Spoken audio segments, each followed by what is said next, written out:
Kanpai! Kanpai! I nearly forgot my drink. That awkward silence. How could you forget your Yes, drink? because I was still drinking my drink.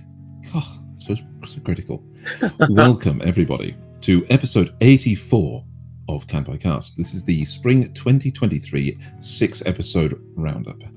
I'm joined today, as ever, by the most picky of co-hosts, Xenogelion, and our pleasure of having Nasuth with us, despite his previous illness on the news episode. Yes, I'm feeling much better after another day. Whoa. Yeah, weird echo. I have, in fact, lost my headphones. That happens. It's fine. We can edit that. So, it's We'll time for a little housekeeping. In fact, hello, housekeeping.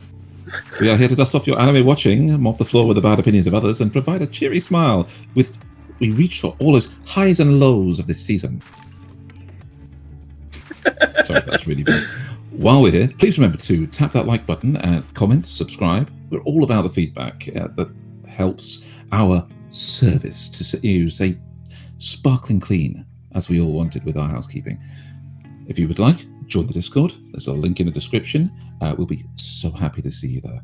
And please check the timestamps in case there's any spoilers you might want to miss, or a show you really want to get to quickly. It's definitely going to be some spoilers in this episode. Definitely, yeah, 100% going to be some spoilers in this episode. So, let us begin. Cool. Right. So, considering I have the most things to review, I'll go first. So I'm going to start with one that I was actually quite hyped about before, which is My Home Hero. Right? Oh. I can't fully remember what I gave the review last time, but we're going to go to going to give it the rating straight away. Oh, so yes. I'm gonna at least give this an acquired taste, and I'm gonna give it a high acquired taste. So I'm gonna say this is Nasuth broke it. God damn it, Nasuth. Why'd you break everything? Crap. Should we pause while we do that? Yeah. So spelling is more difficult than one would like to admit, and apparently when I was resetting up the board and everything, and I forgot the C in acquired. So, right. Because I had the bright idea of moving things around, and Zeno had to do it because he's the wizard. Hit the button. Right, so this is an acquired taste, and I'm giving this definitely 4 stars. Right? Nice. This is such an incredible, thriller series. It does get a bit weird and wacky, but a lot of it stays within the realm of possibility.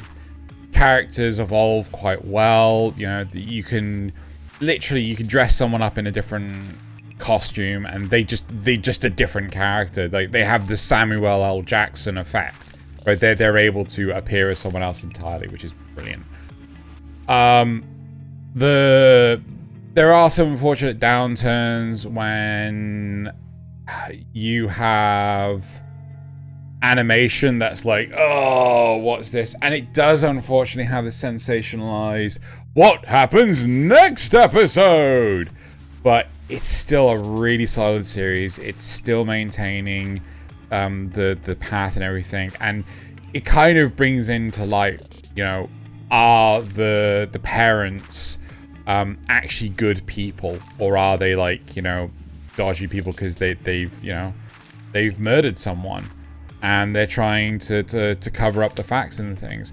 It does raise the question, why can't you just go to the police in this? But one of the nice things is you encounter someone who has had a similar situation to them happen to them, where the Yakuza had taken over their restaurant business, and why didn't you get the police involved? It's like, well, we did try to get the police involved and they just didn't care, so there was nothing they could do. And that's basically the situation that our family's facing. Is like, they're stuck in with the Yakuza. How do they get rid of them, right? And if the police aren't gonna do anything about it. It's a very interesting story. I very much appreciate it. I like the mystery of it.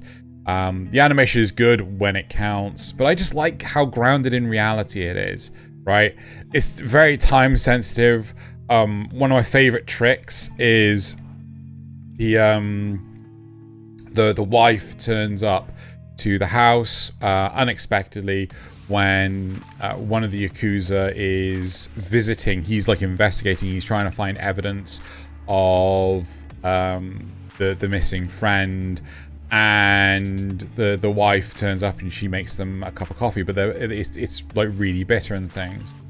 And they have a spat, the wife and the Yakuza, and she ends up tricking him to drinking a laxative in order for them to get access to his laptop. Right?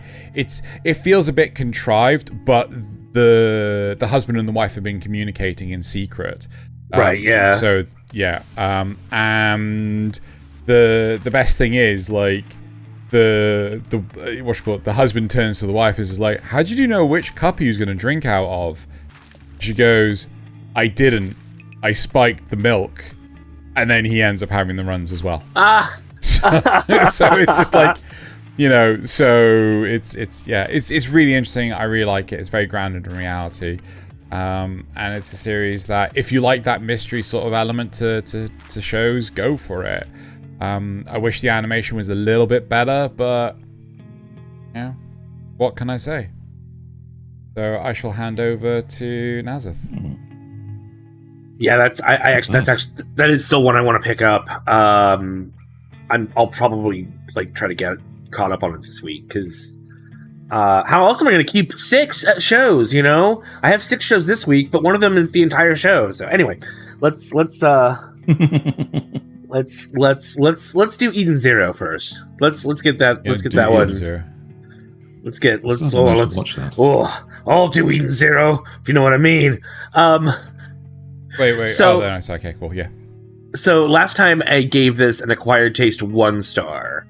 That has gone up to an acquired taste 3 star. There is a bit of time wasting. Don't get me wrong. Episode 4? Yes, episode 4. Like, by the time that the recap and the intro stopped playing, we're fully 4 minutes into the episode, and I think there's a little more time wasting in that episode as well. But this is also balanced out. The reason it actually gets elevated, despite that, is there's a really brutal sequence in episode 5 where even though you kind of know something's gonna happen to make it turn out okay, you still see you literally see well, should I spoiler? I'm gonna spoiler it. I'm just gonna dive into it. They literally kill Shiki and cut off Weiss's arm, and it's all to make Rebecca isolated, and there's something about her ether gear that I won't give away, but because they want it, they isolate her, they kill her friends, they show her the brutality of the world. And even though there's an event that brings Shiki and Weiss back to normal, and along with everyone else, she remembers it. It still leaves its scars on her. Okay, right? Well, you've just told us what it is. No, I haven't. Time travel. God damn it. Yes, that is what it was. That is what her the true power of her ether gear is, and it's what Dragon Joe wants. And she remembers it, but everyone's okay and they're back to normal. Yeah. It's like, so she remembers it. Okay, yeah. Nice try. We're in the spoiler section. It's fine. We are in the spoiler section, and it's not like the series is even. The series isn't even half done when they reveal that. But are we good to come out of spoilers? we are good to come back out of spoilers. So Okay. so yeah, that really helps elevate it. The fact that this persists for at least someone. But anyway, So you have some serious character growth. There is some serious character growth, despite the fact that there's a lot of, happy fun moments and cheesiness in here. It's really starting to pick up more of a serious tone. There's still a lot of cheesecake. A lot of cheesecake. There's a sequence where this assassin girl on here, she basically loses her clothes entirely and goes into what she doesn't even know what it is. It ends up being like a strip club or a dancer's club, and she ends up in like a little bikini outfit. And there's no real reason for that whole sequence because the person she's fleeing from just catches up to her and captures her immediately. So there's really no reason for that other than the cheesecake. However, there is also some beefcake to balance it out. Lots of topless wives, that sort of thing. Fair enough. I would say it's probably best to binge this entire season when it comes out. Yeah, because I binged season 1, and that's part of what made it so enjoyable.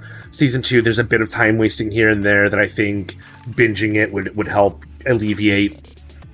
But so far I like where it's going. They've actually got a threatening bad guy and some interesting reveals that do kind of make sense because they've hinted at them in season 1. It's just that they're coming to fruition now.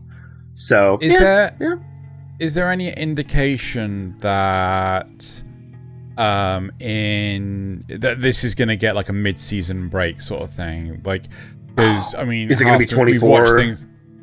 Yeah, and it's just got like a season between. Is there any indication of that whatsoever? I don't think so. I think where we stand now, with episode 6, I think they could still wrap up this season pretty easily. Are they going to gun for a season 3? I don't know, but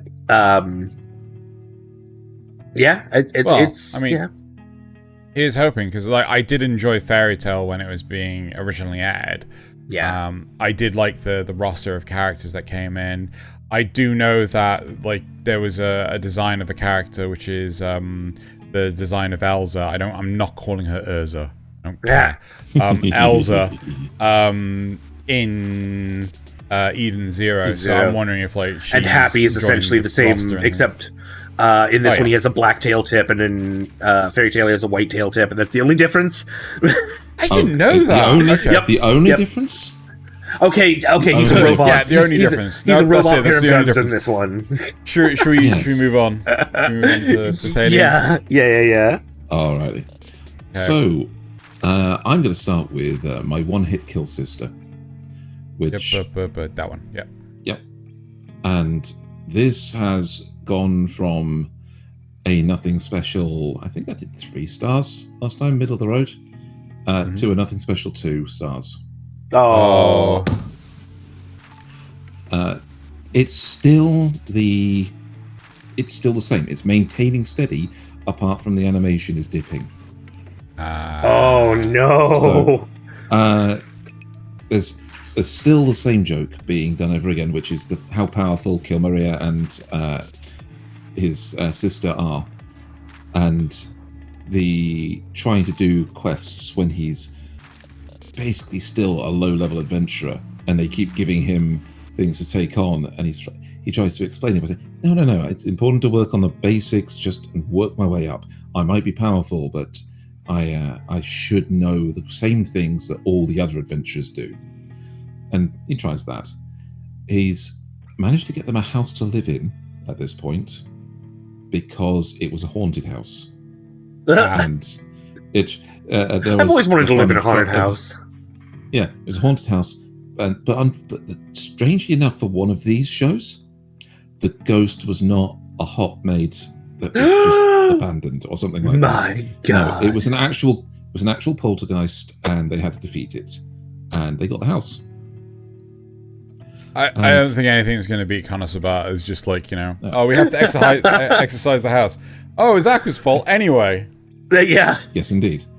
So they are bringing in a couple of new characters, trying to go and play off this idea. The same kind of idea as, the support characters are just generally terrible in any of these comedy isekais now.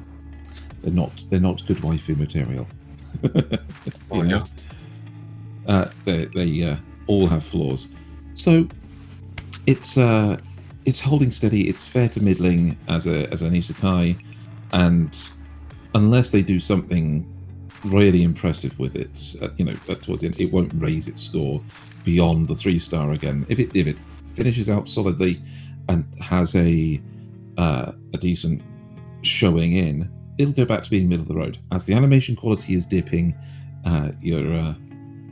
it's just losing score for me at the moment. So that's fair. That's all I really have to say about this one for now. Other than the damn interactions are just getting worse. Oh, that is sister and brother. Yes, in terms of intensity. Because you could forgive some animation quality if it was at least really doing well with the jokes and the character development. Yeah. I mean, there is a little bit of character development. He is getting stronger as an adventurer, so now he can actually take on basic wolves and things without too much trouble. But he struggles with the wolf king that comes out and has to have his sister save him. So it's still... again, the quality is maintaining, the animation quality is dipping, that's why it's lost point. But I until the end of the series, I've got nothing more to say about this one. Fair. Should we move on then? Yes, please. Cool. Right. So moving on to, I'm gonna do 2 of mine, so I can sort of so you can catch up. Sort of kind of, yeah. So the first one I'm gonna do is I got a cheat skill in another world and became unrivaled in the real world too. Right. I hate to say this. This is dropped from whatever acquired taste I gave it before down to a nothing special 2-star. Right. Wow, that is a big drop. It is a huge drop. The animation is still pretty damn on point, but the narrative doesn't know what the fuck it wants. Right. The fact that this is quote unquote an isekai where the main protagonist can go between worlds, it's just completely lost. The fact that he has become this magnificent individual, he's trying to be a Steve Rogers Captain America character, where effectively he has had to suffer the trials and tribulations of not having what he now has. So it means more to him now than what if just a pretty boy became slightly prettier. So that's one thing I did like about the series. But he's just ambling through the narrative. The thing is, he's not ambling through one narrative, he's ambling through 2. Right? He's ambling through the narrative of the fantasy world, and he's ambling through the narrative of the real world. Right? Or our world, so to speak. And he doesn't really have any motivations, which is like, what the fuck is going on? You need to be more, right? And like, he doesn't want to explore the fantasy world. He just does. He doesn't want to go to this amazing school. He just does. He doesn't want to discover the aristocracy of the fantasy world. He just does. It's just a just does for everything he does. And unfortunately, that is what's really dropped this, and I'm really sad about it. Unless you have any questions. Will kill a character. Lack of drive will really kill a character. Yeah, I mean, like, he's defined enough that he will stand up for things, right? He knows what is right and wrong for him, but he is just fumbling through life. Unlike a certain skeleton, who is all powerful, who doesn't know what the fuck is going on half the time, and his whims just change on the drop of a hat. At least this one, there is consistency within his character. But also, unlike another powerful skeleton, he doesn't have that thing of, I'm really enjoying going to places, having nice food, meeting new people, and I've been handed the option to go on a bigger quest. Yeah. This is on track for falling into a pass. Like, I'm sticking through with it because of the sunk cost fallacy, right? I want to see how this ends, but in all honesty, I think this is going to end on a pass.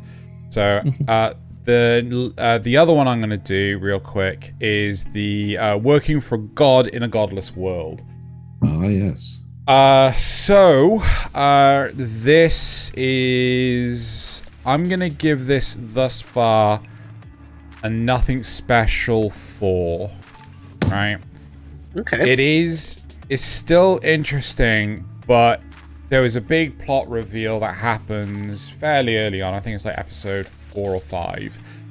And it's meandering a little bit. There has been a sign that for the next episode, which I think is 7, it's going to pick up in a direction that's really interesting. I don't want to give too much away because, I really, really could. But again, it just feels like the main protagonist is kind of just ambling through this. What is his aim? What is his goal? What is his motivation? It is really unclear.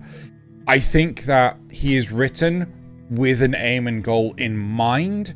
What it is not easily translated on screen.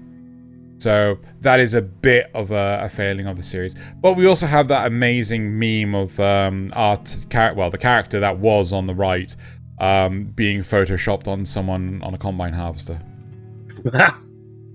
Have you not seen that? No. Oh my god! I'm sure Gumby sent it to you. Oh, did he? Yeah. I was gonna say the Kanpai Cast account must have posted it, and I haven't looked because I'm bad at watching Twitter. It is hilarious because, like, I'm not gonna. Yeah, I'll make sure that if you've seen it, you've seen it. You'll know you've seen it, right? Anyway, that's it for these two. Unless you have any questions, should we move on? Cool. Let's move on. Nasuth, what do you got? Hell's Paradise, please. Now, in my notes, I wrote that it went up to acquired taste 4 stars from 3 stars, but upon further reflection, I am going to keep it at an acquired taste 3 stars. I really still like this. I'm really still enjoying this. I think it's definitely better than the first 3 episodes, where they wasted. I do admit they wasted a lot of time. I mean, it was sort of important in the second episode to see some of his motivations, but they could have done it a lot faster. They could have combined like 2 and 3 better. Anyway, so the first 3 episodes were establishing the ideals that these characters keep at their cores. Then these 3 episodes are about breaking them down and reforging them, and it's also about tightening our cast of characters up. So the ones that we've seen in these 3 episodes have all pretty much survived, aside from one of them that tried to kill our main character. He got killed. But it's now our Asaemon, Sagiri, and Gabu, the ninja, and a Kunoichi, a girl ninja, who is all about like seduction and lies and deceit in like just this incredible way. And 2 brothers, one of them who was imprisoned, the other one who became an Asaemon to help break him out. And oh god, who was the last one?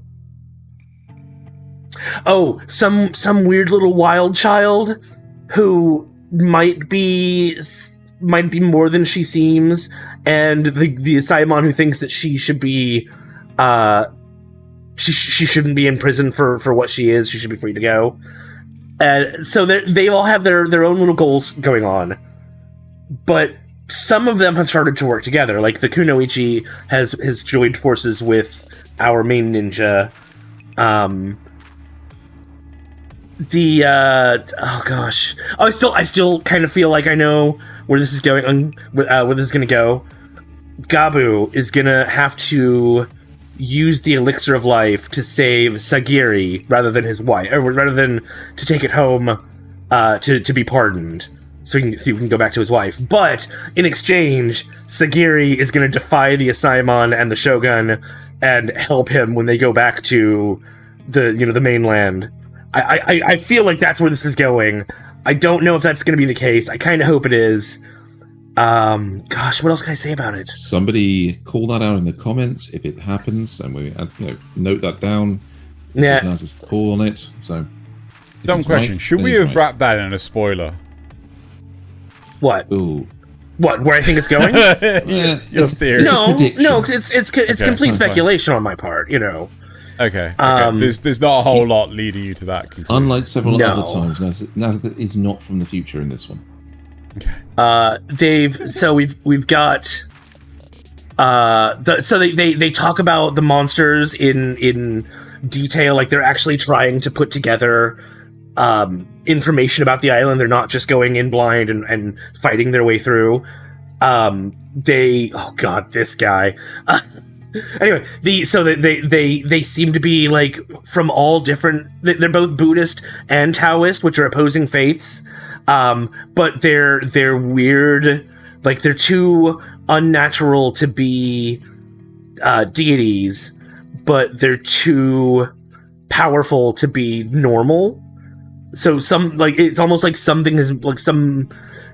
Sorry, almost like there's some kind of experiment. What are we talking about? The monsters that they're fighting on the island. They look like weird titans, but also have religious connotations to them. I don't know where they're going with that part of it, but it feels like somebody is out there making these things. Like there's somebody, some presence on the island that has access to powers that they don't understand yet, but they will. I've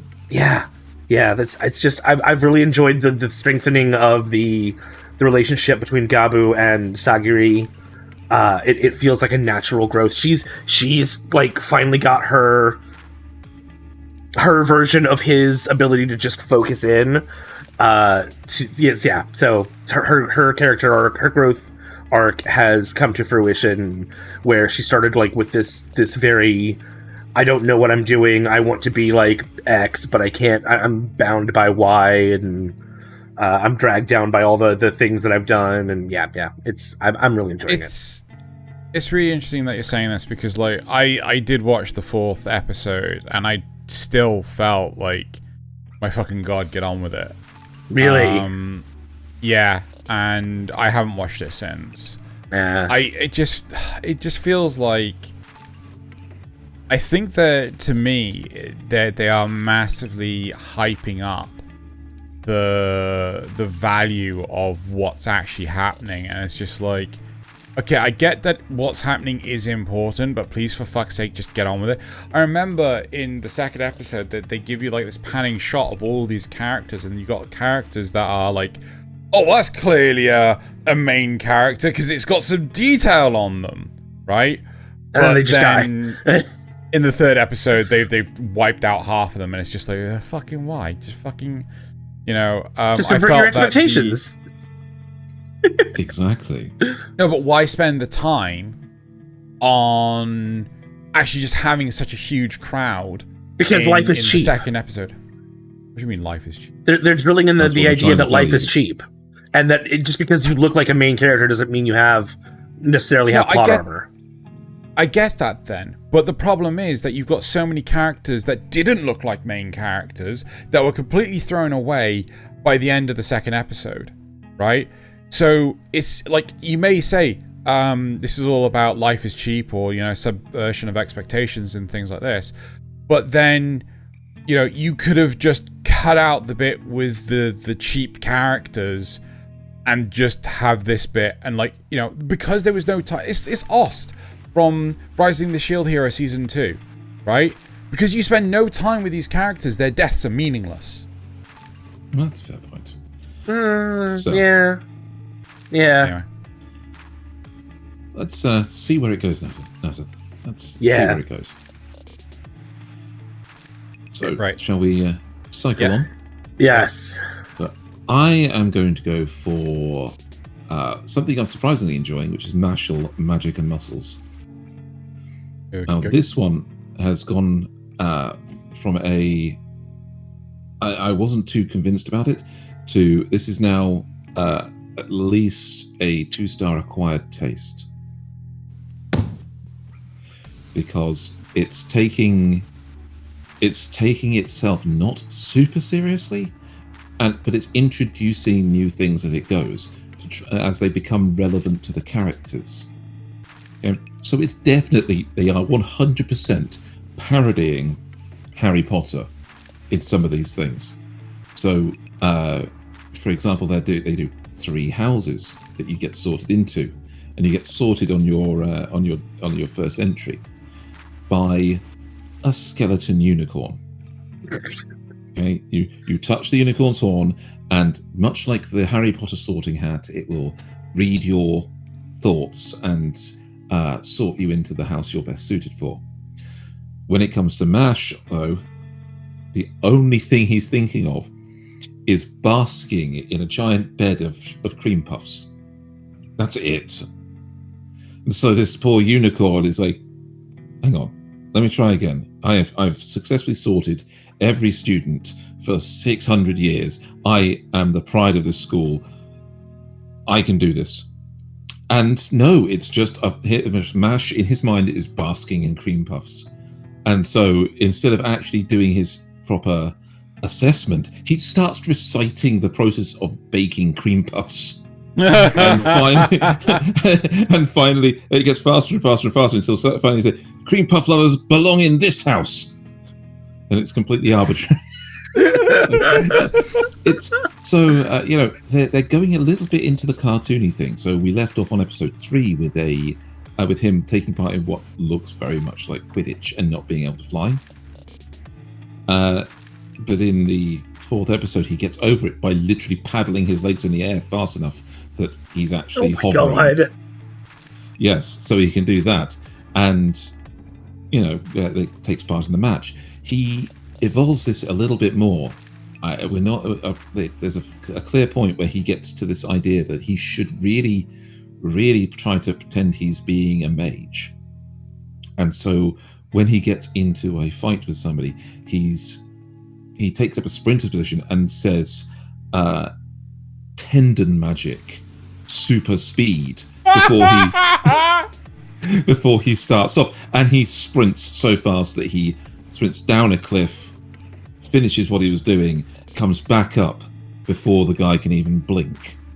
It's that kind of thing.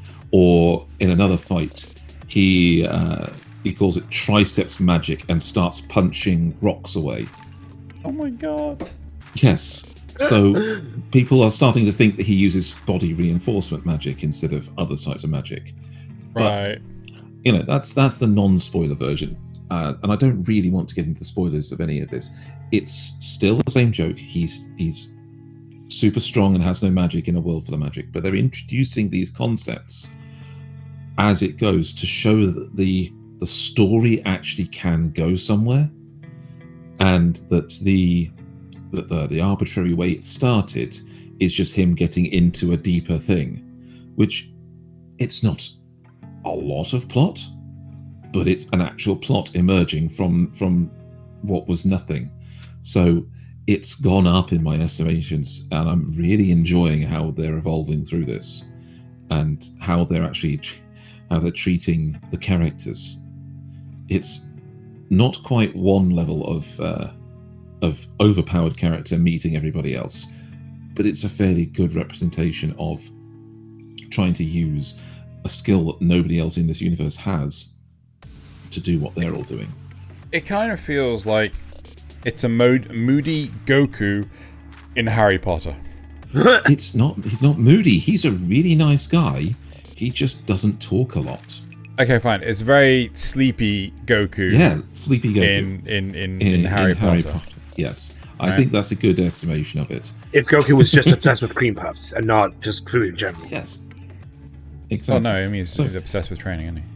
No, yeah. So Mash is using his strength to get around these things. It is entertaining so far. They're introducing new characters, to play off him and so that he can actually be strong around these things. And I don't know, I want to see how this series goes. So this is what I'm definitely keeping watching for the duration.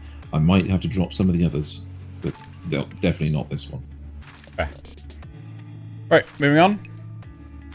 Cool. So I am going to go out of the rest I have. I'm going to go with the weakest, which is actually still really good.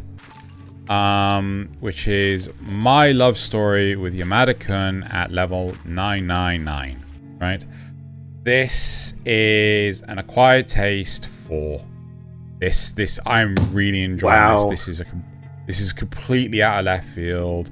I like the fact that it's displaying gamers in both an obsessive compulsive light as a gamer and no, you can still be a regular human being as a gamer. I like the fact that it's showing that gamers don't have to be visually the same as the character in the game. I like the fact that noobs are being taught things. I like, all in all, I'm enjoying the whole series, and I love the underlying love story that is being slowly developed over time. It's a good, fun series. It's not the fastest. It's very slice of lifey, right?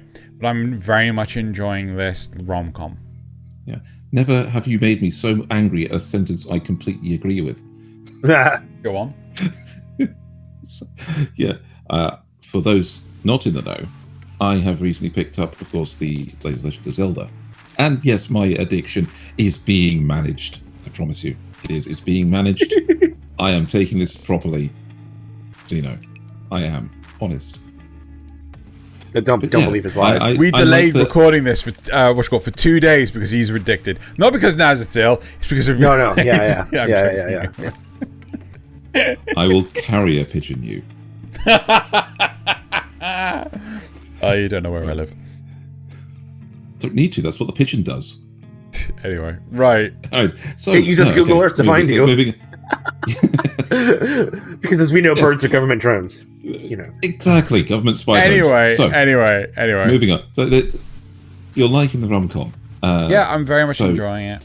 But it's a slice of life kind of deal. Yes, it one of the stories that it kind of touches upon is the fact that don't just meet anyone off the internet, right? So one of the narratives basically has... Actually, let's just whack the spoilers on, because some people might not want to actually hear this. They might rather just like... Don't meet people on the internet. They might have an uwu face like this. No! I mean, they might decide that they want to... They might decide that they want to listen to it for themselves, experience it for themselves firsthand. But my point is that during one of the episodes, our main female protagonist is trying to get closer to one of the other female characters in the guild. Sorry, players, not characters. One of the other female players in the guild. They arrange like basically a play date, right? So like they're going to meet up for coffee and they're just going to chin wag and so on and so forth, just hang out. Except for that other female player has no interest in this. Like they feel like their territory's been stolen from them because they were the girl in the guild, right? And what they end up doing is tricking one of the fans of another character in the guild, and basically said, "Oh, come meet me at this place." And this guy was a full-blown stalker, right? Ooh. Even though it was a guy stalking basically another guy, like full-blown stalker, and it's a horrible situation to be in. The fact that when the rest of the guild finds out that this has happened, they sort of like rush out and go like, no, we have to find them. We have to, get them out of that situation. So it's a very wholesome story. I very much enjoy it. And you can take off the spoilers now. Frankly, I think that if you're gonna step out of your comfort zone, this is quite possibly the series to do it with. Yeah. Also, laptops suck for gaming. Just gonna throw that one out there. Yeah. Correct. Next. Let's move on. Oh gosh, is it my turn again? What you got for us? Yeah. Oh dear. Let's do Mobile Suit Gundam since it broke my heart. Yeah. By only having. It's this one. Yeah. By only having 2 episodes, because the sixth episode of this second part, aka the 18th episode in all, is a recap episode, apparently. And it's, you instantly make me angry when you do a recap episode. So, this was a must-watch. Especially on that cliffhanger. Yeah. This was a must-watch 4-star, but because of the cliffhanger of the recap episode, it's a 3-star. Must-watch 3-star. You lose. Good day, sir. That said, oh my fucking god. That said, it does have some really interesting moments of symbolism. Like there's a particular moment where one of the Earthians is talking to, I don't remember her name, but it's the girl that got her like arm broken and stuff. And you can she's talking about how she used to consider herself an Earthian, but ever since she got taken in and taken care of by Grassley, she no longer really does. And you can, she's doing this as she's saying this. There's a mirror, and you can see her reflection in the mirror. And I thought that was a really beautiful symbol, moment of symbolism where it's like she's talking about her past self, her other self, etc. A lot of pieces still moving into place, but it's really fun to watch them as they slide across the chessboard. I put in my notes, I can tell episode 6 will not be enough for a satisfying conclusion. The last 6 episodes will not be enough for a satisfying conclusion. Rather, I think it's going to be setting up for season 2. I kind of hope it will, but I don't know. No, you don't think so? I don't know about that. I think they're speeding through this. I think they're they're full blown Taminoing the fuck out of this series. If you know the meaning, good. If you don't, promise me you'll never look it up. No, I won't. It's like, what's it called? The author is just like, or the screenwriter or whoever you want to say. They're really powerhousing through this. They're going really full speed. Like, none of the other Gundam series, like the proper Gundam series that I know of, are this fast, right? It's crazy how much happens in a single episode. Well, that's because the first half of the season, so much didn't really happen. It was a lot of setup. It was a lot of getting you introduced to this world and the school and the kids and this half of it has been all about what Gundam normally is about. But all Gundam series are normally that first half all the way through in terms of pace. They are really slow and methodical because they want to build up this connection between all the characters. They want you to feel things. They don't want to pull an Ost, right? That's going to be a thing now. I'm 100% making that a thing, right? They want you to feel for character deaths. Like I want to throw one out there. Well, basically, if you've seen Iron-Blooded Orphans, you know what the fuck I'm talking about. Nobody's seen Iron-Blooded Orphans. Yeah, so like it's really important that you have that familiarity with the character. Like Jetuk's arc through this, because I don't want to give any spoilers. Watch this. Yeah. Jetuk's arc in this is fantastic, right? And that's the sort of narrative that you want to become accustomed with. But the fact that they've squished that down into 2 episodes is just like, holy fuck, right? Yeah, but see, I think if they hadn't spent so much, if they hadn't spent so much time on the pre-war, they would have been able to expand more on Jetuk's arc.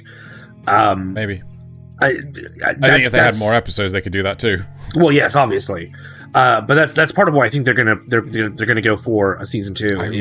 I do hope they get a season 2 though. Yeah. It's almost like making a filler arc episode, a recap episode, cut into their episode budget.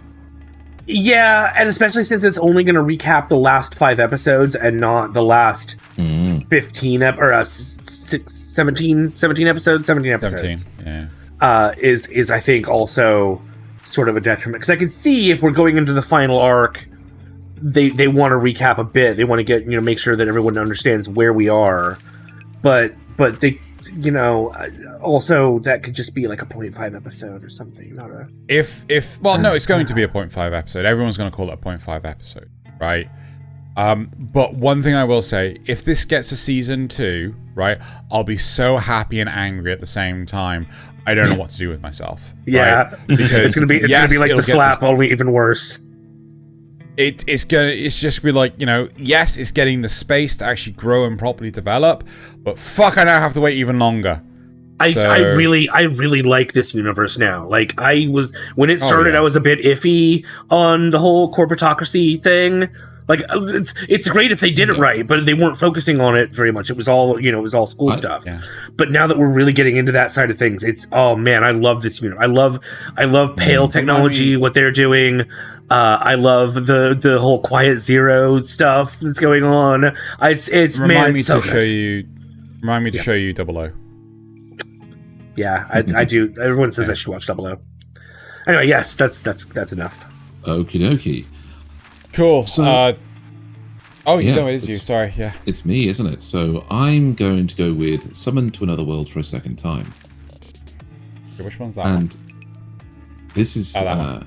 Yeah. So I'm actually going to... I can't remember exactly what I gave this. I think I gave it a high nothing special, almost acquired taste. Like 4-star as... I think this is now a 1-star acquired taste. It's gone up. Yes. Oh, because they took the time out to actually go and focus on another character. Okay. So they wrapped up the situation that they ended up on episode 3. So episode 3, they were off to save the Demon Queen, and they did. They saved the Demon Queen. They started the process of fixing this world a bit, and moved on. They then the show then went back to focus on the other students a little bit, mostly his best friend, the girl, and gave her an actual improvement arc. She decided she was going to get stronger, and they went out of their way to actually make it happen. Because that was like one of your big complaints, wasn't it? Was that they just dropped the class. They brought the friends, dropped everyone, and ran on with the show. It wasn't really a complaint. It was just that thing of breathless. No, it was my complaint. Yeah, Xeno didn't like it. I didn't like that. But then they also, besides taking out that time to go and show improvement there, they also show the consequence of what fixing something and moving on does. Because I'm going to put on spoilers just because this is actually a fairly major point in... Can I ask a question before you say it? Yes. Are they pulling a shield hero? Season 1. What do you mean? Well, where now for me had to go around and... Well, kind of. No, not really. Okay, so there is a situation where they're traveling, and they've successfully delivered the jewelry from the first 3 episodes. So she's settling down and opening her jewelry smith shop in the demon world, in the demon continent now, with the protection of the Demon Queen. So they left her behind. They're off on the next leg, and they find a girl that actually calls herself his apprentice. So they meet her, and she's a swordswoman type, pretty powerful. Obviously, he's trained her, and they find a village that has all its people disappeared. They slightly Chekhov's gun this by saying, well, they talk about why don't we teleport anywhere?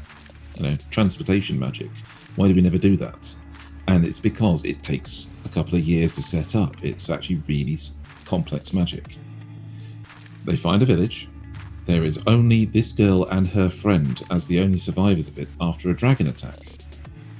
And they figure out that the dragon attack always coincides with the disappearances, and did with this major disappearance. And the way it turns out is that the survivor, the one girl, is actually a villain and is summoning the monsters to conceal that she's abducting villagers. Right. So they fight her, they defeat her, and leave the swordswoman behind to try and investigate the village so she can see if she can find out where those villages have gone and backtrack through the course of that. But when they move on, it turns out that they only defeated a decoy, basically, of this villain. No. And she's still there. And right. they move on thinking they've solved it. And they haven't. And the swordswoman is probably out of her league. Swordswoman out of her league by a long way. And this person that's abducting people has been abducting them to fuel the conflict that's going on that they arrived to, the war between the nations. So you see a little bit about that plot and how that plot is actually playing out. So they've actually brought in this idea of just solving one problem and moving on doesn't actually solve anything. You've got to have real things. And there's stuff going on in the background. So with that, we can turn the spoilers off. So with that thing of consequence of running through everything so fast and actual character growth in other characters besides the main one, it's gone up a bit. It's gone up a bit in my estimations, and I think that if they do play through this, they'll actually do quite well. So I'm definitely going to see how that turns out. That's actually kind of interesting. Yeah, this is stupid thing is, you guys are actually talking to me about this stuff, and I'm just like, man, that's interesting. Do I want to pick that back up again? I know. Hey, you should stop being a spokesperson for different shows, because I'm both interested in Mashle and this now, and I don't this is one where, with all of mine, wait until the end of the season, and if I say no, then just no, because if I can tolerate a lot, and I can pick up some of the weirdest things. We should start doing a segment where we watch shows from each other after they've come out with a dub, and we can just report on what the dub is like. Yes, we could do that. But still, this one, wait till the end. Whatever promise is there, it could turn into a gazebo and shopkeeper thing. We don't know, but it has gone up in my estimations. Let's move on. All right, moving on. The next one in my list, third best of the season for my opinion, out of the stuff I've watched, is Dead Mount Death Play. Right? That also sounds really interesting. I can't remember if I'd actually seen the third episode by the time. I think we had, because again we recorded it on a Monday, which gave me the opportunity to see it. And again, luckily, because we're recording late again this week, I was granted the opportunity to watch the 6th episode. This is... I don't know what I rated it last time. This is an acquired taste 3. This is a solid acquired taste. Right? It's a bit slow for my liking, but thus far I've always been left wanting the next episode. Which is good. The animation remains true through and through. That it doesn't waver at any point in time. The quality of the narrative is very interesting. There's quite clearly an indication that there are otherworldly beings in this setting, in this modern day Japan setting, as it's a reverse isekai. But they have still not alluded as to why these individuals are special. That I do not like. right? I want it to, like, you know, get on with it sort of thing. But we are encountering more of these individuals, more of these special characters, and it's just, you know, it's making more of a deal of them, right? I want to call him a protagonist, but he's technically an antagonist as well. Our main character, the necromancer. Is he like an anti-hero? No, he's not though. Like that's the protagonist side of him. He's like, he does things to protect children, right? That's his whole motivation. If a child is in danger, he will go out of his way. He will effectively reveal himself to the public in protecting the kids, right? That's his whole ethos that he had in the fantasy setting. But that's like as far as his good nature goes. But he is a lich. He'll do whatever he has to do in order to protect the kids, even if it's mass murder. Pretty much. That's the gist of it, right? He's like, you know, unholy, you know, abomination. He's a fucking lich, right? But again, it's great in that regard. There is obviously a subtext of mysterious shit going on. That is sort of surrounding him as a character before he was a lich, right? As the human host, effectively. There is this overlapping plot, which is something that I'm a huge fan of. Like, I loved it with the Predator movie. You had the team of commandos that had to go into a base to, you know, they had an objective, but at the same time there was this overlapping plot of of the Predator, right, which was fantastic. Yeah, you just saw what he was doing, right? But this is something similar. So yes, you have the plot of the lich taking over this kid, but the kid himself is wrapped in another narrative, which I again, this is something that really attracts me as a story point. So I love this series. I think it's great. I think it could be faster.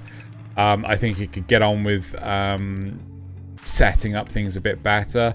But aside from that, it's a pretty damn good series, and I'm really enjoying it. Once it got going, it's good. Yeah, it's just like, you know, it's just not an F1 car. It's just like, you know, it's a Humvee. Humvees are cool, but they're not exactly fast. Or they are, but it takes a while to get there. Yeah. Anyway. 0 to 60 in 90 seconds. 0 to 60 in 90 minutes. 90 minutes. Or less. Get your money back. Yeah, right. Let's do KONOSUBA, an explosion on this wonderful world. Now in my notes I have this as a acquired taste 4-star, which is up from 2. But I'm gonna, again, having thought about that, I'm gonna give it 5 stars. It is right on the verge of becoming a must-watch. Okay. It took 5 episodes to kind of get there. It was another one that took a little while for me to really warm up to it, because there's so much slice of life at the start with the school and the little sister, and like, yes, that's important if you've never really been introduced to these characters, but if you've already watched KONOSUBA, you already know about Yun and Megaman and Komeko. It's a little less. Yeah, it's kind of neat to see where they came from, but we already kind of know all this already. But episodes 5 and 6, like, it really starts to feel more like KONOSUBA again, where we've got the demon woman that shows up at their door and is there to get Chomusuke, because Chomusuke is actually the dark god. But she's got this weird energy around. No, it's not really. I don't think spoilers are really necessary. Fair enough. Not for this, because it's just funny. It's just silly. She's got this weird energy around her that attracts creepy Koroi.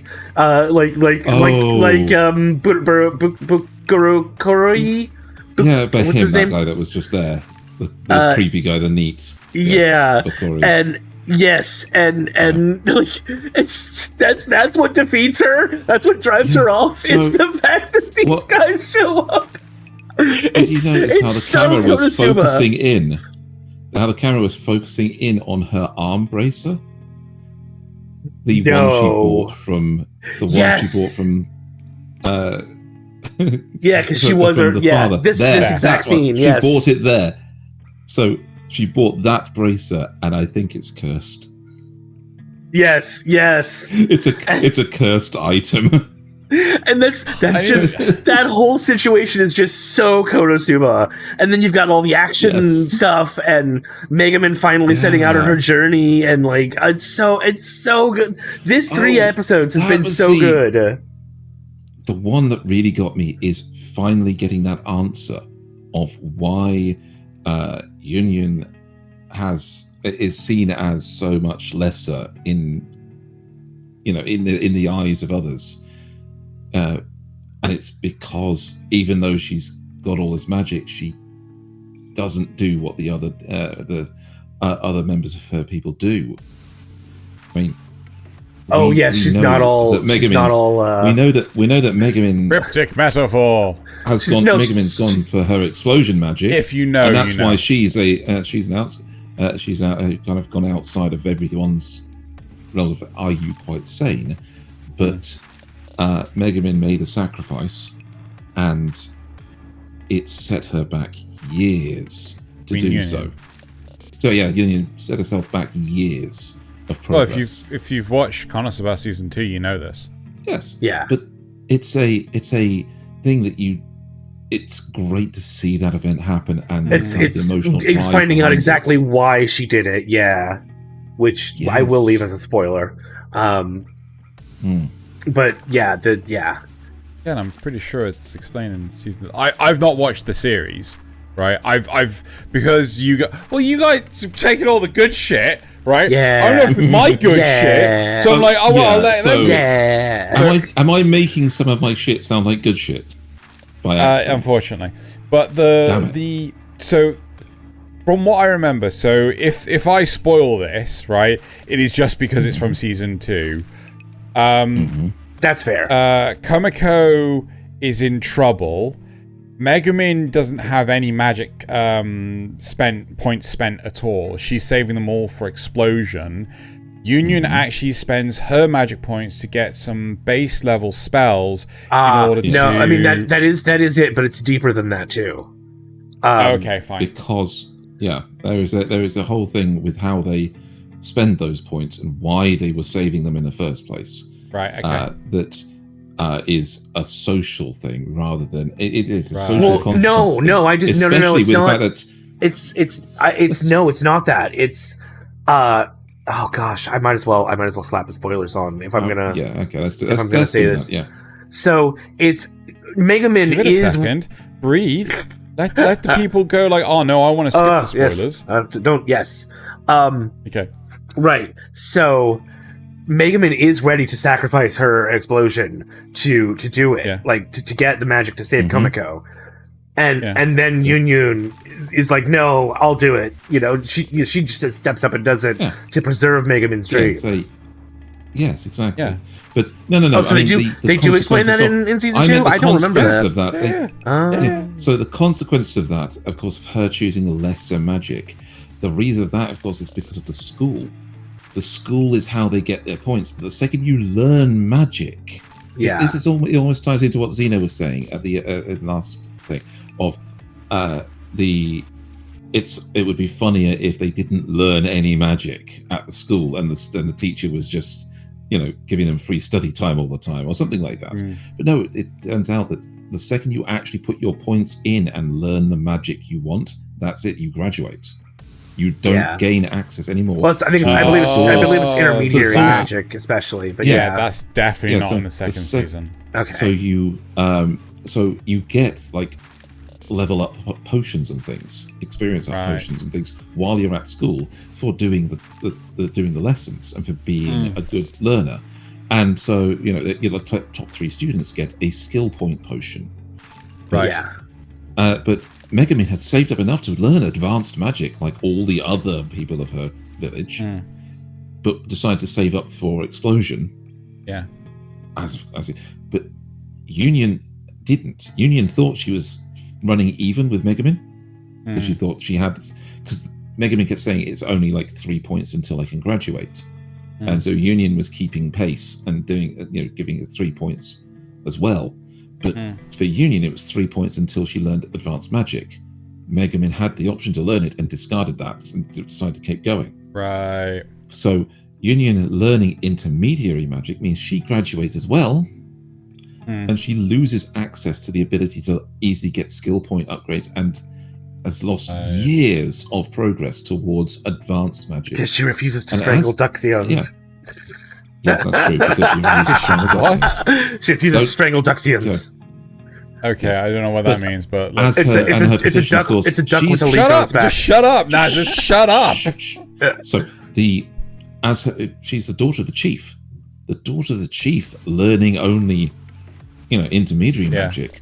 God, that's socially and factually setting her back years. And that's kind of where this whole thing with Megumin and Union is born. Yep. Right, should we turn off the spoilers? Yeah. And in fact, we could even But yeah, move on after that, it's definitely improved a lot and feels a lot more like Konosuba again, which I'm I need to watch it. I need to watch it so bad. Right, okay. They even do that stereotypical heel click when the hero takes their first step on the journey. It's so Konosuba. Okay. Yes. Anyway, let's move on. Definitely. So I'm going to pick out my one, which is the Aristocrat's Otherworldly Adventures. And this one is still a nothing special, but I think it's moved up again in my eyes. I think this is now a 4-star nothing special. Okay, so this one I'm still enjoying because they're playing heavily into the jokes that they started, but in more of a social setting. So we now have our young aristocrat being presented to the rest of society at 10 years old. He's been praised by the king, he's been given a title, he now has to go out and do things that a lord would do and meet other people his age. That's the other thing. And of course, it turns out that as we saw that he got the blessings of all 7 gods when he turned 5. But it turns out whenever he goes to church now, they come to see him. They come to check in on him whenever he goes to the church, and give him advice and baby him outrageously, which he doesn't like at all. And we're starting on to move these things of where other isekais like Handyman Saito say, well, I shouldn't really bring some of the concepts across from my world to this world because that's just, you have no idea what's going on. In this one, the gods are actively encouraging. Yeah, the gods are actually encouraging him to bring stuff over because they're all bored. So he brings over Othello, Reversi, and pitches that. So he's a 10-year-old pitching this to one of the trade companies, and shows them how to play and how to make the board, and then says, all right, so I want this to be available for everybody. Let's start by making bog standard units to set like 1,000 of these, and then 50 special ones to sell to the nobility. And then he presents the prototype to the king. And at that, there's then a running gag that every time thereafter that they sit down to have a talk, at some point he's going to bring out the Reversi board and say, yes, now play me. And other people will show, no, and me next, just echoing through the halls. When he had to host a party, it's traditional to like serve drinks and food and have a gift ready for everybody, and your house needs to have the right decor to try and be impressive. So the first thing he does to decorate the main hall is bring out the red dragon he killed in like episode 2. And it's all stuffed and mounted and place it in the middle of the hall. So everybody walking in just goes, it's a red dragon! No, it's stuffed. It's something that would, to anybody else, be worth, you get the gold, silver coin kind of currency. It's 1,000 platinum coins worth of stuffed animal. Oh my god. So it's there in the centerpiece of his hallway. And he serves them Hamburg steak. with brown sauce, and he carbonates wine to make it kind of a, well, it's basically fizzy wine like a prosecco kind of thing. And his gift to all of them is the glass that he serves the wine in, because they use porcelain, they use cups and tankards, fine glassware. He can just create it with his create magic. So he serves that as a gift to everybody there. And there's, little nods like that, where it's bringing technology from our world into this one, but for the purposes of fulfilling his duties rather than just because he wants to. And, like the whole thing with the game of Reversi is because he needs an income now to support his household. So he's actually thinking, and everybody's questioning, are you really 10? Of course he isn't. But it's actually kind of fun in that sense. It's still playing into the joke of him being engaged to two girls. They're still playing into the joke of the king is weirdly obsessed with him, and they've now introduced the third harem character, who is the captain of the king's guards, who is a nutcase of a swordswoman elf. Who, she was always the strongest person, and now he beat her in a duel because she tried to put him on the spot, and now she's decided that she's going to marry him because he's, the first person to beat her, and she technically is a princess. She's like a part of the daughter of the king of the free nation of the elves, and so she sends off to talk to him. Is Father, I have found myself a man. He's 10. Oh my god. Yes. So it's more only an advanced. anime. And the jokes of, like, every day she just wants to duel him over and over again because it's so much fun to fight him, somebody who's actually stronger than her. And they play into that with jokes of she arrives while he's talking to the two girls here and say, come darling, I'm going to wear you out again today. We're not stopping until I'm exhausted. And excuse me, what did she say? Yeah. That kind of silliness. Yeah. And literally dragging him away by the collar. As he said, no, you don't understand. It's not my fault. It's not what it looks like, honest. So they play into that a little bit. It's crazy. So it's silly for a reason. It's not, the best series in the world. But I'm enjoying it for what it is, as a silly little isekai with an overpowered protagonist, but who didn't want to be. Yeah, so that's. I'm just going to see how the end of it goes. Let's carry on unless you have questions. Nope. Excellent. Cool. I'm going to jump straight into the Ancient Magus Bride. Season 2. Okay.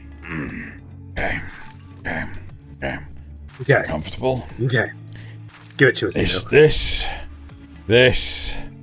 I don't care anymore. I feel like I'm hype. No, I'm hyping. I'm hyping so hard. Oh my god. This. Oh, I need to temper my expectations. Right, okay. I mean, he says we got all the good stuff, yet his quote unquote weakest one was like a 4-star. Weakest one. Out of the ones are remaining. Yes. Right? Yeah. Okay. This is a must watch. Okay. I'm gonna give it a 3-star. My good. No, that sounds about right. Yeah. Right. Ancient Magus Bride is fucking awesome, but it's not going to be everyone's cup of tea, right? And I appreciate that. The second season does not disappoint in the slightest. The lives of all the characters are, just incredible. They're impeccable. They're just so well put together. Oh gosh, what do I say? Like it's freaking Ancient Magus Bride. I mean, just fucking, if you're not watching the series. Sino, can I have one? Yes. Yes, can I want one. I yes. want one of those. But no more pigeons. Okay? They'll chase the pigeons. No, I meant They'll at me. But regardless. Oh, okay. No pigeons at you if I can have one or yes, both you of can these. have one. Oh, both is a little greedy. You can have one. It is. Okay. Right. Anyway, there is... the thing is, like, The Ancient Magus Bride is a very slice of life series. Right? It's not going to necessarily be up everyone's alley, but this is such a profound series that I think people that aren't a fan of slice of life will investigate it. They'll check it out and think. Like, I would argue that this is akin to how, Full Metal Alchemist Brotherhood is one of the best anime out there, right? This is an extremely high contender for that, but there are certain elements that I don't think people are going to like. A lot of what makes FMA Brotherhood so good is the fact that it's action-packed, right? This is very deep, rich in lore. It's more of a Ghibli film than an action series. Yeah, that's a good way of putting it. It's very much a Ghibli series sort of thing. You know, it's very Ghibli-esque in terms of the nature of how the story is told. There is obviously events going on between the mages and the sorcerers. There is a distinction between the two. Mages can break the laws of nature to do magic, whereas sorcerers can only bend them to perform simple magical incantations. You find that the events of the events of some of the second series is actually a precursor to some of the events in the first season. It's a fantastically well put together series. I'm rewatching the first season with a friend because I'm just like, holy shit, this is just such a good show. The fact that they've put all this time and effort into it is just incredible. The fact that there are...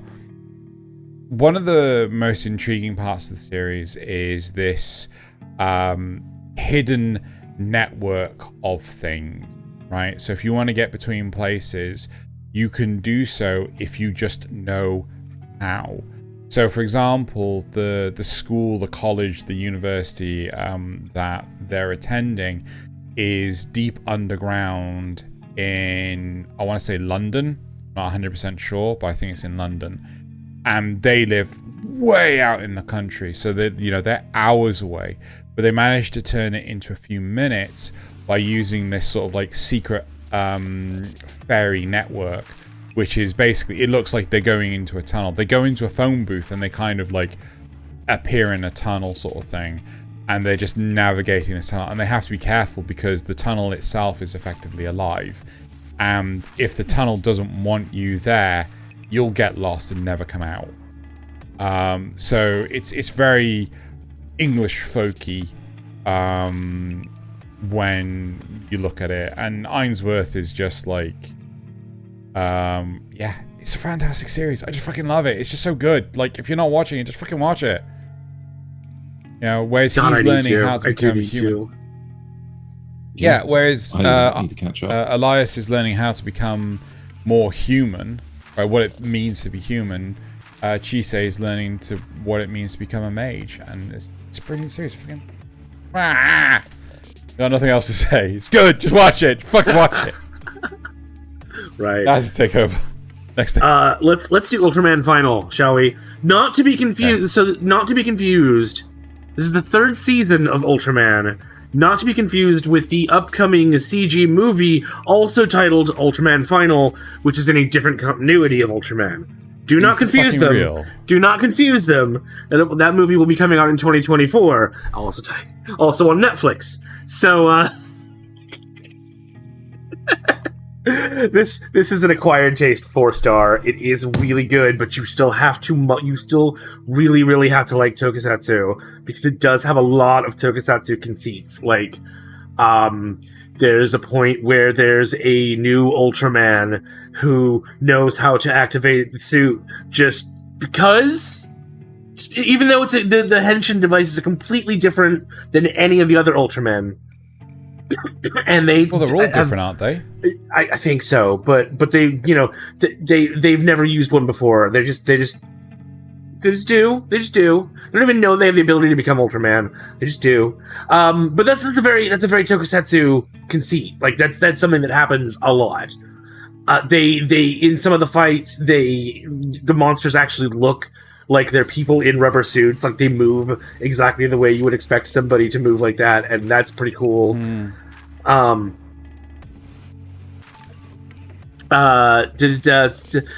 So season 2. Xeno and I talked about this a bit before the recording.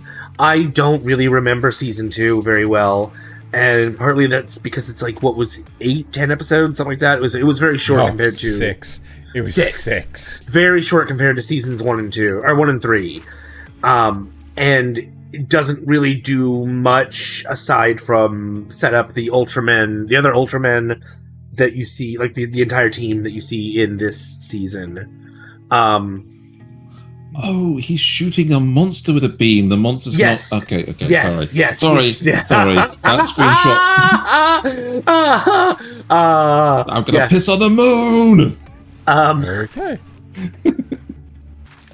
Sorry. Memes. Alright. Anyway. Right, so I feel like season 2 really didn't need to necessarily exist. I feel like seasons 1 and 3, with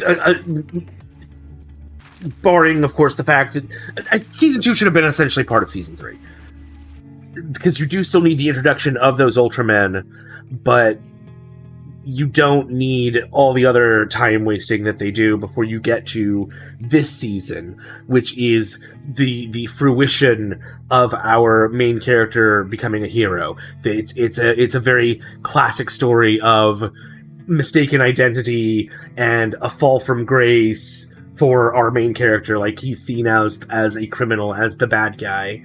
And then of course they gotta have the redemption arc where he comes back. He realizes what it means, what the difference is between taking revenge and being an Avenger.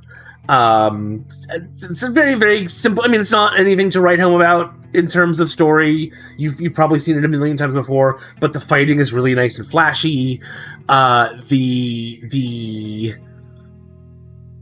character designs, I mean, you've seen some of them in this. They're very colorful and interesting. The villains are fun.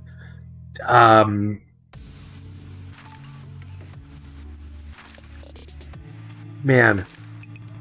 Oh, I did have a couple of small complaints. I totally forgot that one. The new Ultraman just kind of knows how to use the ability. I already talked about both of these complaints. Never mind. Ha ha ha ha. All right. Ha, ha. So I feel that with the second season was important to have and exist, but the problem was that they rushed it. Yeah. Right? It didn't have the breathing room to properly flush things out. Characters that were introduced in the first episode were completely superfluous for the entire series. Yeah. I'm pretty sure the whole season is like set over one night. Right? It's just like, one, and it just feels like manically rushed. The big thing is it's more there to introduce the additional Ultramen and sort of like say, hey, this is how they work together as a team, than actually building on that newfound team membershipness. Yeah, and then they immediately break up the team in this one when Shinjiro, our main character, is seen as being a criminal, as a bad guy, and he's so they like, yes, it's important to get those other Ultramen, but it really is the weakest part of the trilogy. Yeah. So I'm intrigued to see this. A lot more fleshed out. It's so much better. I really enjoyed all of the arcs in this. Yeah. So has this properly concluded the series now, or there is an after credit scene where they intimate that attacks will continue on Earth, but it wraps up like that's more of a, hey, you kids, you can go watch Ultraman on TV, one of the many other Ultraman series that are out there, that sort of thing, where it's not just now that they've beaten the enemy, this will stop, the story's over. No, he's going to continue to be a hero for Earth. It's just that we won't necessarily see those. It finishes this story. I will say though, I do feel that the natural progression for Tokusatsu is actually this CG anime. Yeah, right? honestly, it works really well. That it works so well, right? I'd love to see more Kamen Rider in this style, especially when they put in that amount of detail into things. Yeah, they've gone into those high definition, high detail models that are actually look really, really nice. The movements all feel natural and slick, and the monsters, like I said, they feel like actual people in rubber suits, which is what you want. I mean, it's exactly what you want. It's really good. It's really good. I actually didn't quite see where where it was going in the end. I honestly did not. I won't give it away, but yeah. Cool. Right. Thaylien's? This is my last one of the show. And it's actually my favorite of the season so far. This is Otaku Elf, or Edomai Elf, depending on how you. And this is a acquired taste 5-star. Okay. You have to like slice of life, but it is such good slice of life. It's a reverse isekai, as we said in the 3 episode, where an elf has been brought to our world, or a close parallel to our world, back in the Warring States era of Japan 400 years ago, and has become the goddess of a shrine for the city of Tokyo. We're following along the story with the view of her new shrine maiden, and it's just really gentle. It's a nice slow pace where they hold on the jokes and the situations really well, and it tries to lace in all these great aspects. Like, she knows the history of this world. She's actually been paying attention, so from her unique point of view, so she knows the history. She knows. Sorry if you could hear the engine there. Sorry, somebody was really going for it. So she knows history. She knows, she's lived through the progress of their world from 400 years ago to today, and can see the connection between practices. Little things like for her shrine, the tradition was to go to the highest point. Siren, pardon me. Goodness gracious. Thaylien's got all the fun stuff today. I think chasing that guy revving his way through the town. So the tradition was to go to the highest point of the city and greet Mount Fuji in the morning. So the first light of dawn. But of course, in Tokyo now, they've got the tower, the massive viewing platform up at the top of the tower, and she's afraid of heights. So they set up this thing so that she can walk up to the tower, go to the top of the tower, and do the ritual. But she's actually afraid of heights and thinks she's going to fall, even though you're perfectly safe inside the viewing platform. And they throw in the history of this, where they used to go. The highest point of the town before was the bridge over the river, the arching bridge. So they would go up and they could see Fuji from there and do the ritual there. And as the things changed, the buildings have grown higher. It's become necessary to go to places like the Tokyo Tower viewing platform. And not all of those places have been as safe as the Tokyo viewing tower. Exactly. So It's little things like that, where you're branching out and actually doing these history demonstrations through, where it's just like, where they talk about a topic and she relates it back, but then they go into these stupidly introverted. Sorry, that's what we get for recording on Tuesdays. They, when they ask her about a time in history to study history lessons, she says, "Oh yes, I remember that very well. I had a very bad time in that era." And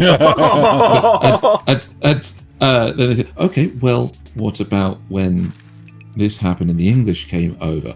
"Oh yeah, I remember that time. I had a very bad time in that era." It just gets slowly more and more depressing. Or one of the things I'm really glad they do in the show is that she has a gamer slouch. Okay, the elf is like 6'8" and has a gamer slouch. And walks about in this adorable, like, curved shoulder posture at all times with her hands in front of her.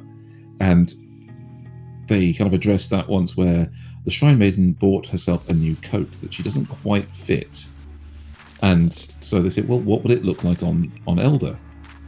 And suddenly there's this transformation of her where they get her to stand up straight and like put her hand up behind her head in a pose and, let her hair loose a bit. And suddenly she looks like a Parisian model. Oh my goodness.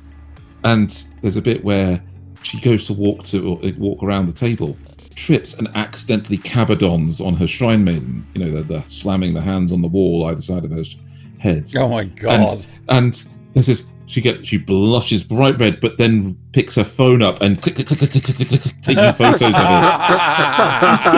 It's like, oh my god! And, yes. Oh so dear. It's little comedy moments like that are just perfect, and the whole otaku lifestyle of this one elf that's come from another world and just loves this world is really gentle, really funny, and I am loving watching it. I will say though, because I thought I was going to be short on time because of a certain other thing with pointy-eared people, something to do with Link. Yes. So your addiction. Because of that, I thought I wasn't going to have enough time, so I made a discovery that you can in fact completely and perfectly legibly watch this on 1.5 times speed.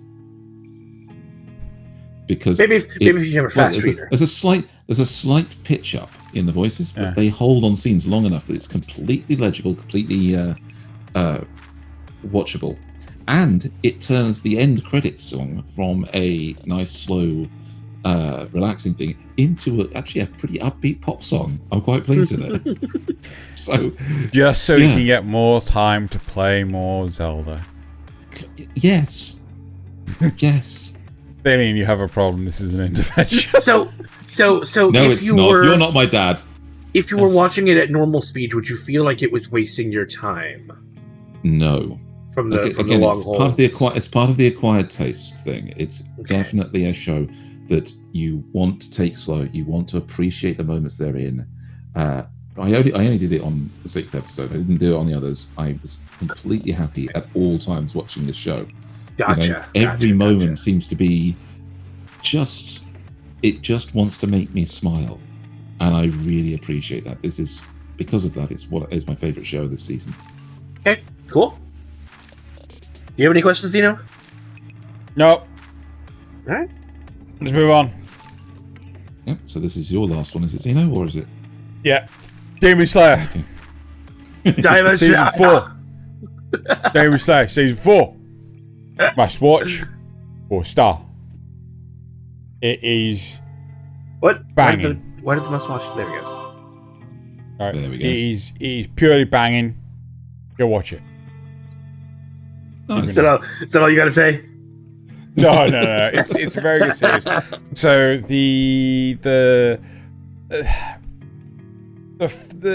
so we've got the first season, which is 24 episodes. Then we have the Mugen Train arc, which is a season in and of itself. We then have the Entertainment District arc, which is again a season itself. And then we have the Swordsmith arc, which is what we're currently in. This is season 4. Season 1 was great setup. It was paced really well. It was all about the start of the hero's journey, right? And Mugen Train, the actual series was a bit of a waste of space. Just watch the movie, right? That's how I feel about season 1 of Made in Abyss. Just watch the movie. That's nice. That's nice. But this is not your story here, Nasuth. Yeah, right? it is. Yeah, I know you have. interrupting Xeno, Nasuth. Yeah, Nasuth. Jeez, Nasuth. Right. That's my job. So- I like interrupting Xeno. Yeah, Nasuth. It's his job. No, anyway. Right. So, shit. Are you ready to proceed now, Xeno? Are you okay? I with am. going on? Shut up. Right. So just watch the train. So just watch the movie because the movie. Oh, actually, no. Watch the first episode of the second season, then watch the movie, then go straight to the third season. Third season is good, but it has a substantial amount of setup.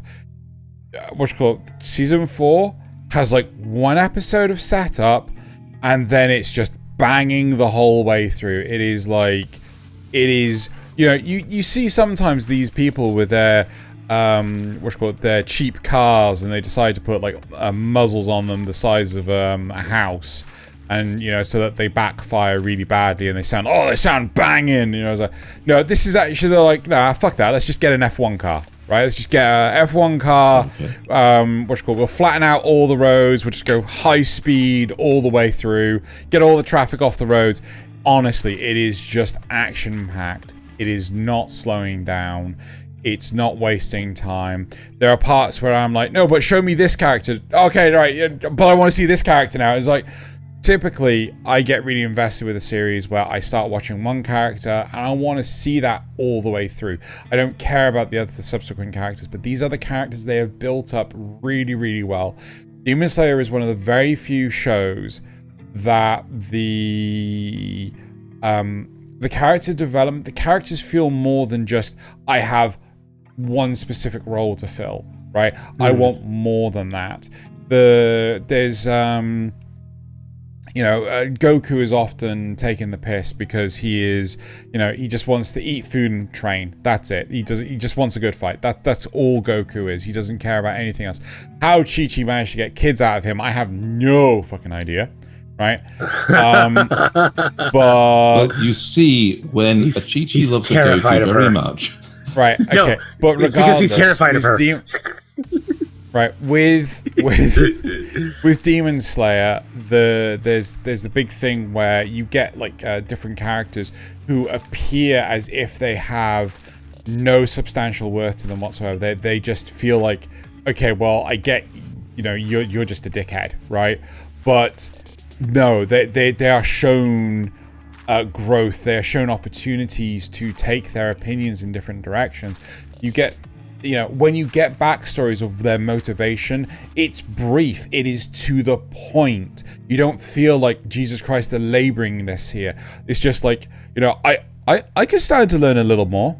You could put a bit more on there. I don't mind. So honestly, this series is just, this season is by far pinnacle Demon Slayer, and I'm absolutely fucking loving it. It's brilliant, and I'm kind of excited for more. Cool. I definitely need to catch up on that. I haven't watched anything past like first season, I think, which is terrible, horrible. I think I watched the movie and I wasn't able to start the rest of the series. So. Right. Cool. Yeah. Right. So, which I'm sure Xena will have something to say about as well. It's Heavenly Delusion. Which I did have at an Acquired Taste 2-star before. It's Get out. No, it's now a must watch. Like maybe 3-star. It's at least a 3-star. Yeah. 3-star. Yeah. It's just man, the pacing has been so perfect. It has been, every episode has pushed the story along and felt, expanded on the universe and expanded on the characters, and I need to know what's going on. I need to know more about what's going on in the facility where the weird babies are being created. I don't know what's going on with that. The upshot is that was vague enough not to be a spoiler. No, yeah, yeah. So this 3-episode arc has, gosh, how do you start? Do you? It's there's so much. There's just so much going on. Shall I start you off? Sure. So one of the amazing elements to Heavenly Delusion is the world setting. you always feel like you're given the opportunity to know, you have an understanding of how it works, and then all of a sudden, oh nope, you're right, she's still standing on a pedestal. Haha, we've knocked it out from under you. It feels like they know what the mysteries are, even though we like the answers to the mysteries, even though we don't. In part, yes. Yeah. Right. But at the same time, they are discovering things like, wait, that shouldn't happen. And sorry, I mean by they, the writers. They being the writer. The writers know all the... It's not like a Lost situation where they just have a nebulous mystery box. They actually know what the answers are going to be there. They've thought this through properly. Yeah. Yeah. That's one thing that I do like a lot about when it comes to Japanese stories, right? Typically, the best ones, they have planned this out to the end. They know exactly where it's going. Yeah, right? yeah. And this, Heavenly Delusion is one of the series that knows exactly what the fuck it's doing. Yeah. Is that enough for you to start? Yeah, I think so. Yeah. So we've got these. The characters all feel actually real. Their motivations are understandable, relatable. They're very clear. Even when we, the audience, are tricked, momentarily, like with 100% clean water, right? That seemed legit. There was no reason to not believe that. Actually, there was plenty of reason to not believe that. Looking back, like she explains to us once they realize what's happened to them, but it seems like it should be fine. It's they did everything right to make sure that they weren't targeted by the gang after. So there's a bit where what is his name? Maru gets into a fight. I mean, he tries to avoid it, but when push comes to shove, he pushes. He shoves back, and so he has to go and hide out. So the girl, I can't remember her name. She ends up being the one to go out and get supplies, recharge the battery, find a map, and in theory that should be enough. They don't know who she is. They've never really got a look at her, but they still end up with a map that points them to a location that's not what it appears to be, and that, oh man, that whole sequence is just, I honestly didn't see it coming, even though I probably should have. It feels very typical, like, tabletop role-playing game. If you ever played a tabletop role-playing game, you know that effectively you are taking everything for face value, right? Yeah. You can end up learning that this world is like really fucked up, but the DM, or in this case the author, has ulterior motives, and everyone's ulterior motives are thought out so well. Right? One of my favorite parts about the 100% safe water was A, the skepticism, right? And B, the fact that when they got there, they instantly questioned how this is 100% safe because when it's standing still. Water. Yeah. Yes. Yeah. Right? I love that. It is such a subtle thing, but unless you know about how dangerous standing water can be, right, you don't necessarily realize why it's a problem. So again, like, all this is properly thought out. This is one, like... Oh, even the way they defeat the monster in episode 4 is thought out. Like that makes so much sense once they do it. It's like, oh, yeah, of course. Hold on. Just checking with you, not to go too just cryptic enough, right? Was for the house or the boat? Boat. Okay. Yes. Yeah. The thought they put into that is just, yep, there you go. And they've still got mysteries to solve, like what is with this symbol? What did Maru do to the woman in episode 6? What is going on here with the weird disease that seems to be attacking them? I need to know. So the only thing I don't like about this, right, which is, I think, speaks volumes in and of itself, is everyone has had their history explained apart from Maru, right? Yes. Yeah. And I think that in and of itself is going to be a no shit moment, right? It's not going to be a case of like, oh, if you've watched Game of Thrones, it turns out that this guy is actually the son of these two people, right? It's going to be like, I think it's going to become more and more obvious who Maru is, but I kind of wish that they would not set that up by giving us at least some tidbits of Maru's history. See, I think you and I have differing theories on who he is, and we should probably talk about that at some point. I think you're right. My theory has changed. My theory has changed. Maybe we do have the same theory then. But I think you're right that it's going to be very, very obvious who he is before they actually reveal it. Anyway, should we stop here? Go watch Heavenly Delusion, and go watch Ancient Magus Bride, and go watch Demon Slayer, and go watch Otaku Elf. And yes, definitely. Yeah. Right. Okay. So I think we're Gucci here. So let us move on to the supporter questions, which I really hope I did write down. Okay. Cool.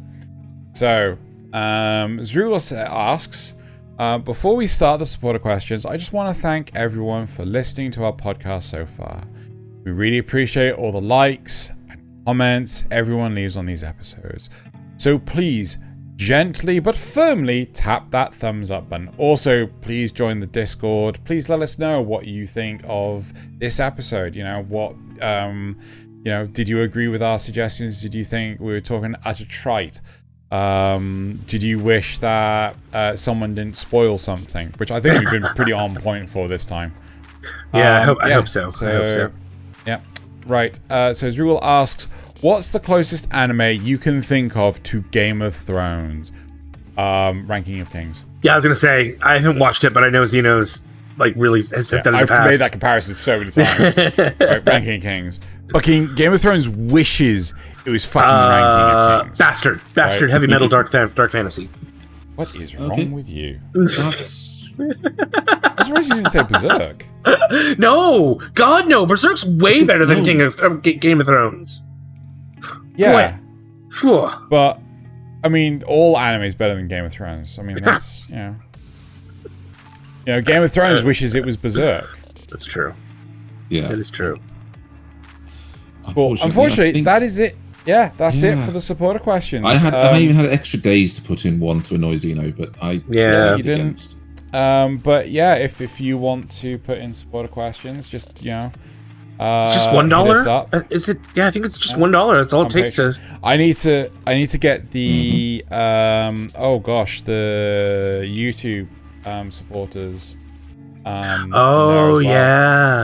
only just thought about this. I'm like, oh shit, yeah, because that's all manual and everything. Right, but that is it for the supporter questions. Now it's time to move on to the comments.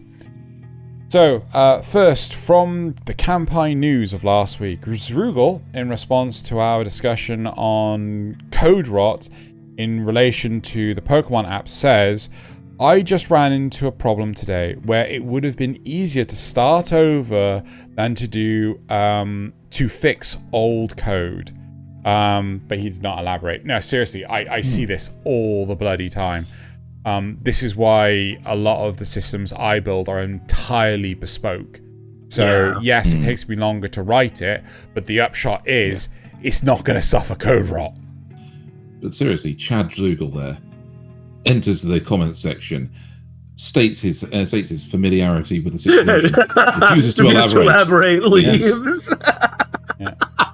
Right. Stromba Shell says, I hope Masao Maruyama. Thank you. Is wrong about Chinese anime taking over the industry. I've seen some anime from China, but not any that I've liked so far. It is slightly different, and it will take a bit to catch up. I know somebody who's really been into it lately. I won't name drop, but I mean you and I both know who it is. I'm with Strombus. I haven't been able to really, because so much of it is CGI, and I just can't. A lot of the problem I have is the fact that this is just a me problem. I struggle with the tonal connotation of the language because Japanese, you can have sarcasm. Japanese is almost lyrical in a way, whereas Chinese is, I don't know, it's sharper, it's harsher. Well, Cantonese but Cantonese and Mandarin, right? The way you phonetically pronounce, the way you put the inflections on the word determines what word is actually being said, right?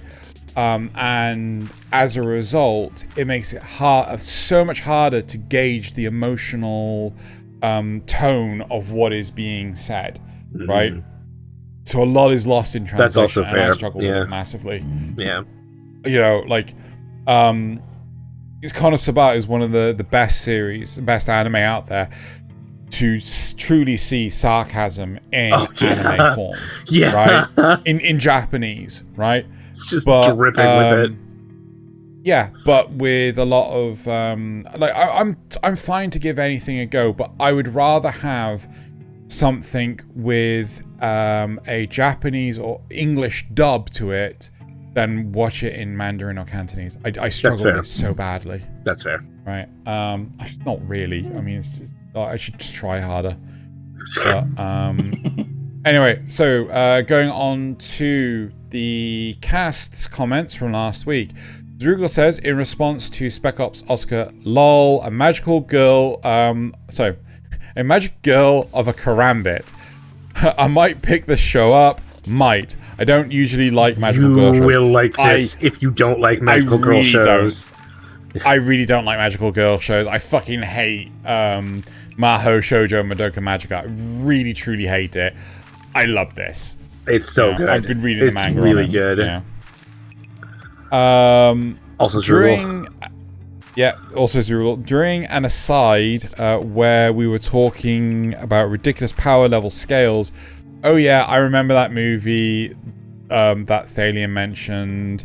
It was the Warriors of Virtue. Oh, yes. I remember it because I wanted to see it so badly when it came out, and then when I finally saw it, I hated it. Which was the Warriors of Virtue? Is that the kangaroo one? Yes, the kangaroo one. Yeah. Oh god, that's the one we were talking about. When were we talking about that last week?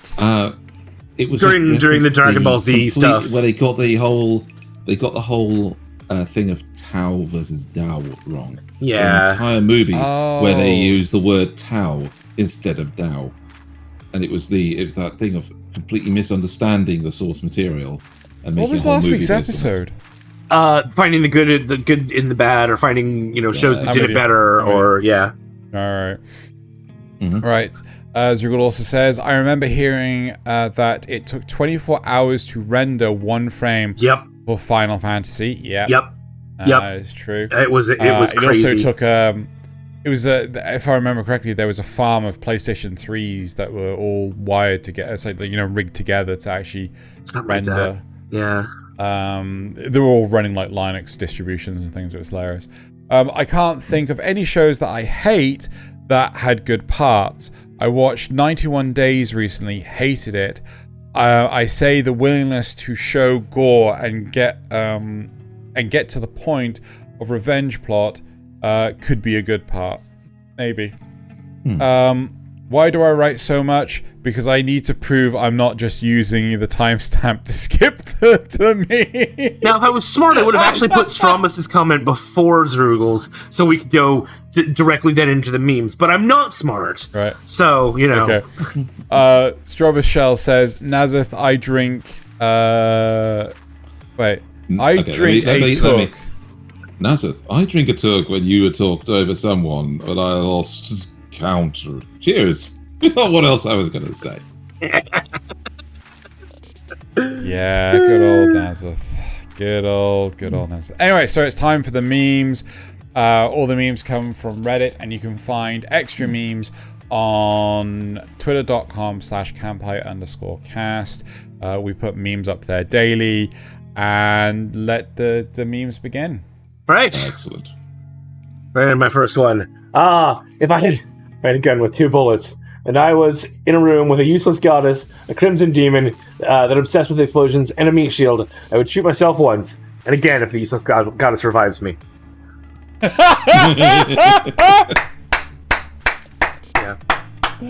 I love that. Why is Kazuma? I don't know. I don't know why Kazuma's talking to Kazuma, but I.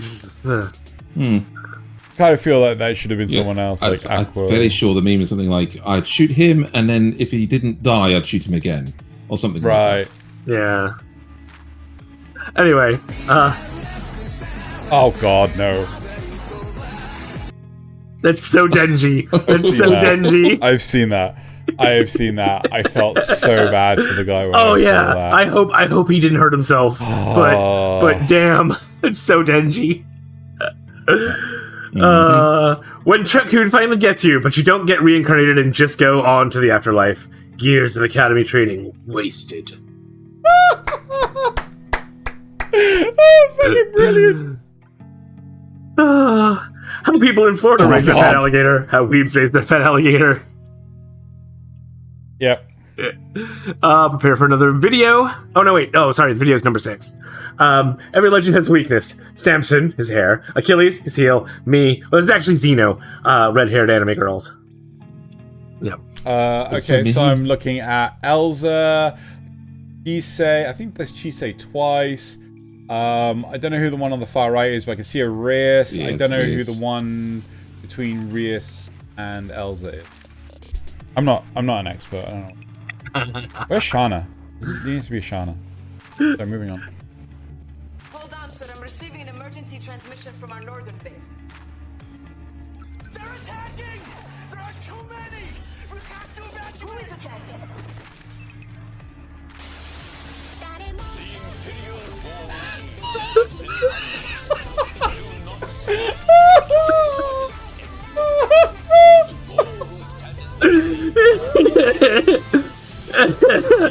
Oh god. I've got to switch way before we're totally gonna get copyright struck for that. Totally gonna get copyright struck for that. Brilliant. Oh, damn it. You may have already won this, but yeah. Okay. I can't follow this. Okay. City isekai protagonists get hit by Truck-kun. Country isekai protagonists may do.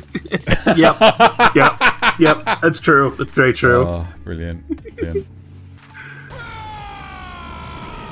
Did you plan this too, Jojo? Tell me! Yes.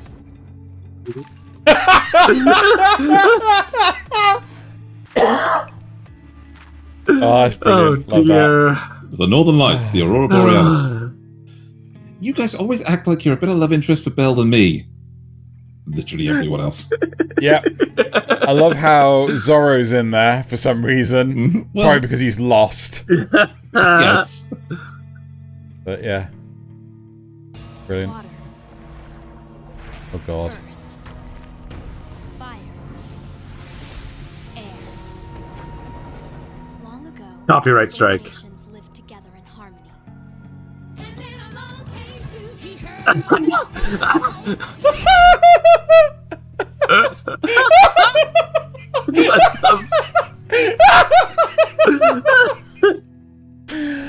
Okay, yeah, I'll give you that one.